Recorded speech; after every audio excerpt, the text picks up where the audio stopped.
I have a really close family member that he had just gone through some pretty major surgeries. He came out with like 10 prescriptions to 10 different pills. And before this, so he just had never taken any sort of consistent medicine or a consistent pill.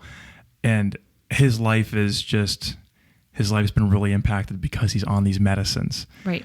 Why? Okay, so I'm not sure. I'm not sure if this is too far, but like it seems like from a doctor's perspective in the medical field that we kind of all know, like it's so quick to write the prescription, and even at like a young age. So is that recent in medicine, like to kind of just be really quick to give that prescription? I really don't think so. Okay. I don't want anyone to think like I think modern medicine can be an amazing thing. Sure, certainly. I am for it. I've had to use modern medicine, but a lot of my doctors know that I will go a natural route before I take a medication. I do think people are really quick to diagnose and treat with some type of medication. And then they're also really quick to up the dosage. Right. If, it's not working, let's up it. Oh, it's not working, let's tag it with this one. So I definitely think that, and not to make our doctors sound like they don't know what they're doing, but I just don't think they know. They're not learning these things. Like if you take a nutrition class, I don't know if you've ever taken a nutrition class, you learn, about the food groups.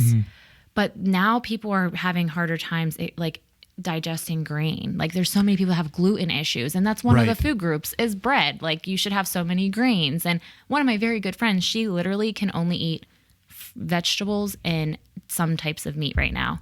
She's having an awful time. That's her whole diet is veggies and meat? Yeah, it's hard because she went from eating all these other things, but like those other food groups, like she can't even eat fruit because it's too much sugar. Wow. So I think it's one of those things that, we're taught a certain way, or even like vitamins. We're taught there is a regulated, everyone should have 500 milligrams of magnesium, for example. Sure. But like my magnesium levels and yours might be completely different. So it's like, you need 500 milligrams. You need 200 milligrams of this, because that's just what the daily value is suggested. Sure. Instead of, okay, let's test you. Let's see what your deficiencies are. Let's look and see if you have these vitamins and minerals in your body, because believe it or not, a lot of these symptoms that they're having, even anxiety, could be a vitamin or mineral deficiency. Sure. Versus here, let's give you a pill for it to kind of calm you down. So I just think maybe, I don't want to say that education isn't there, because obviously our doctors are doing amazing things, but I think with health, it's not always there. Right. When there's an alternative for it. So, and there's so many moving parts of the body. I was a medical student actually at one time.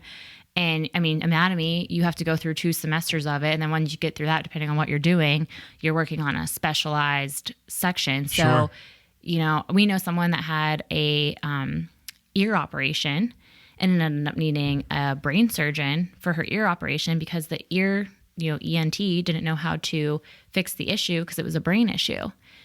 So like, you know what I mean? Like they have to focus on just what they know versus the other parts of the body. So I think that's something we forget too, is like, okay, your PCP might say, okay, you're having these symptoms, but they're going to send you to a specialist that knows more about those symptoms. Right. So there's just too much for one person to know. I think is basically the biggest issue. Sure. And then we're lacking that natural health in our education. So when someone comes to you saying, okay, like I have anxiety, what would be your, how would you kind of tackle that with that person? Like, would you ask certain questions? Are you suggesting certain things immediately, or it's definitely more question based? So one of the first things I ask is, do you have any allergies? Yeah. Really?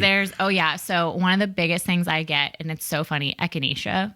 It's a pretty, I think everyone has probably heard of echinacea. Yeah. It helps you shorten a cold. It's tagged with a lot of different herbs. I have had so many people say I have a ragweed allergy, which is in the same family as echinacea, and they can't figure out why they have a stomach ache because they're taking the echinacea. So it's like funny things like that. We'll get that. Or a lot of people are allergic to chamomile because it's in those families. So and they're just taking it. It's like, oh, I heard the chamomile tea will calm you down. I'm like, oh, stop. Like that's not, I mean, and it's one of those things, like it's usually a pretty safe herb. Sure. The no known, issues with it. But if you're allergic to it, yeah, you might get a stomach ache or, just those types of reactions. So I always ask if you're allergic to anything, but I also ask, what do you think's causing your anxiety? Because anxiety is not just like, obviously workload can cause anxiety, but it could be things that have happened in your past that get brought up. It could be your home life. It could be work. It could be how you're eating. There's a lot of other things to it. Usually what I find is with people with anxiety, it's stress overload, which I think in our day and age is like, unfortunately, a common thing. Sure. But people aren't supplementing correctly for that stress. You need to take care of your adrenal glands. You need to be doing these other supplementations to take care of that anxiety.